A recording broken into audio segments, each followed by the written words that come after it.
Cruising around with company can actually work in your favour. I mean, who doesn't want someone to talk to during those long, boring road trips? There are some downsides though to sharing your ride. It can be pretty distracting. Don't open it. Did you know using a mobile phone while driving can increase your chance of crashing? Again, don't look. Holding a phone and looking at the screen for more than 2 seconds while driving will increase the chance of a crash by almost 4 times. You're the one behind the wheel, so the onus is on you to always keep your eyes on the road.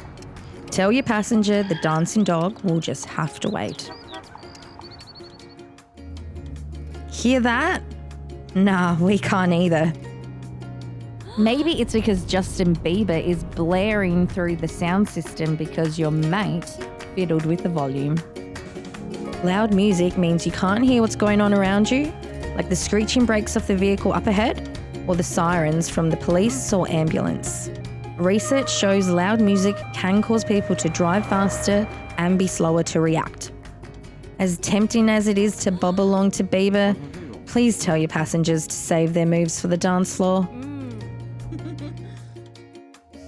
Make it stop, please. A screaming baby isn't the best soundtrack to drive to. Sure, they're cute, but these demanding little humans, well, they're actually 12 times more distracting to a driver than talking on a mobile phone. In this scenario, you can't exactly ignore your little ones. That's why it's safer to pull over if they need you. Left. Right. I mean left. Let's face it, giving directions is probably the biggest cause of arguments between a passenger and driver.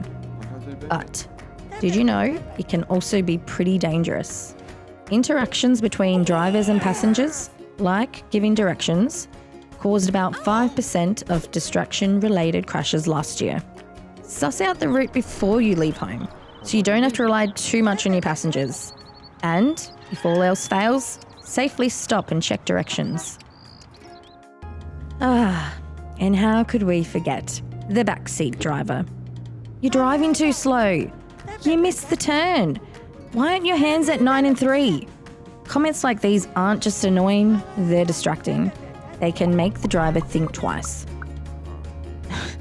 Before you show them where the door is, just breathe. And try not to take it personally. Focus on getting from A to B safely. If you think their comments are valid, take them on board. At the end of the day, when you get behind the wheel, your goal is to keep you and your passengers safe.